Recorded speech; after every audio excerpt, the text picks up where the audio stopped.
Hello everyone, welcome to my YouTube channel EcoAta Way to Economics. Today we are going to start NCERT Class 9 Chapter 1 The Story of the Palampur. Let's begin with the introduction.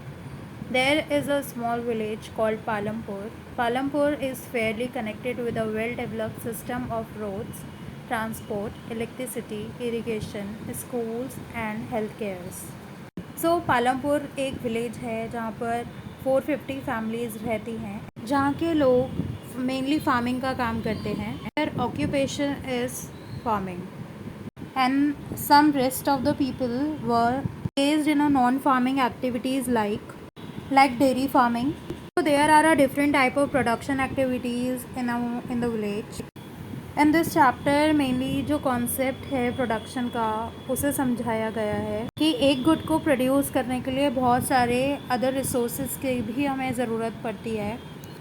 Production हमें उस चीज़ की करनी चाहिए जिस चीज़ की demand हो, ताकि हमारा जो प्रोडक्शन है वो सक्सेसफुल रहे.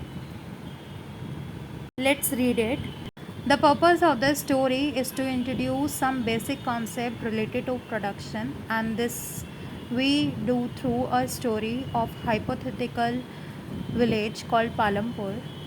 Farming is the main activity in Palampur, whereas several other activities such as small scale manufacturing, dairy, transport, etc. are carried out in a limited scale. These production activities need various type of resources, natural resources, man-made resources, human efforts, money, etc.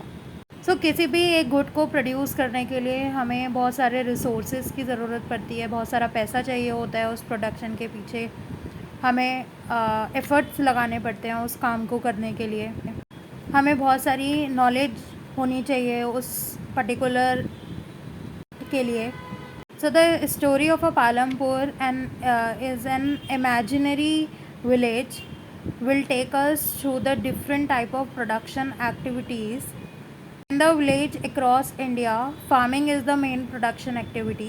The other production activities refers to the non-farming activities including small manufacturing, transportation, shopkeeping, etc. We shall take a look at both these type of activities after learning a few general things about the production.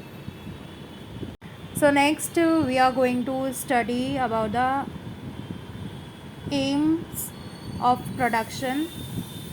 सबसे पहले हमें ये पता होना चाहिए कि हम अगर कुछ चीज़ प्रोड्यूस कर रहे हैं तो क्यों प्रोड्यूस कर रहे हैं, उसको कैसे प्रोड्यूस करेंगे और उस प्रोडक्शन का किस किस को बेनिफिट मिलेगा, और अगर उसकी डिमांड नहीं है मार्केट में तो वो चीज़ हमें प्रोड्यूस करने का कोई फ़ायदा नहीं है.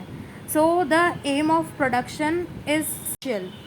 So the aim of production is to produce goods and services.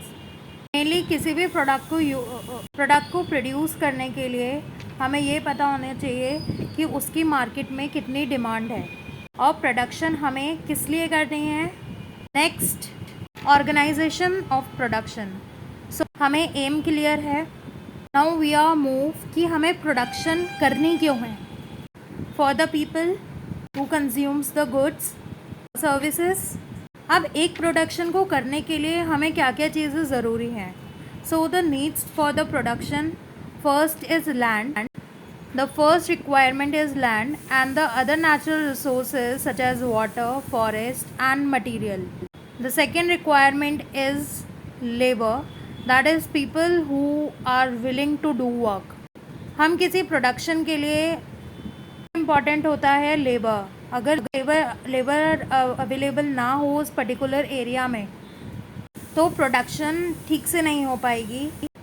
कुछ प्रोडक्शन करने के लिए हमें स्किल्ड लेबर चाहिए होती है, कुछ वर्कर्स मैनुअल वर्क भी करते हैं. The third requirement is physical capital, that is the variety of inputs required at every stage during production. There are two types of physical capital. First one is fixed capital and second one is working capital. So fixed capital are those capital which are invested for the long term for example अगर हम production के लिए machinery ख़रीद रहे हैं या computers ख़रीद रहे हैं, तो वो जो हमारी इन्वेस्टमेंट है वो फिक्स कैपिटल कहलाती है। क्यों? क्योंकि वो हम लॉन्ग टाइम के लिए इन्वेस्ट करते हैं। Whereas working capital is a capital which we invest in the daily basis. For example, to purchase a raw material and money in buying any tools or technique, payment for labors, etc. हम इसे working capital इसलिए भी बोलते हैं क्योंकि ये थोड़े थोड़े टाइम बाद हमें इन्वेस्ट करने पड़ते हैं किसी भी प्रोडक्शन में। And there is a fourth requirement, that is knowledge. किसी भी प्रोडक्शन को स्टार्ट करने के लिए लैंड, लेबर, कैपिटल के साथ साथ हमें नॉलेज की भी ज़रूरत है। So these are the 4 needs for the production that we have read. First is land and other natural resources such as water, forest, etc. Second one is labor.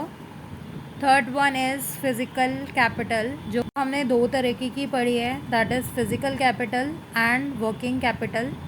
हमने examples भी पढ़े हैं। And fourth one is knowledge.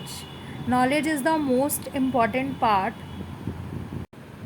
Knowledge के बिना हम किसी भी product को अच्छे से प्रोड्यूस नहीं कर पाएंगे। हमें अगर नॉलेज नहीं होगी किसी प्रोडक्ट को प्रोड्यूस करने की, सो हमारा टाइम भी वेस्ट होगा, एनर्जी वेस्ट होगी और प्लस हमारा रॉ मटेरियल भी वेस्ट होगा। सो knowledge of producing of a particular product is essential in the production process of any good or a service. So these are the 4 points that you have to remember in your mind. Thank you for watching this video, and if you like this video, please like, share and subscribe to my channel. Thank you guys.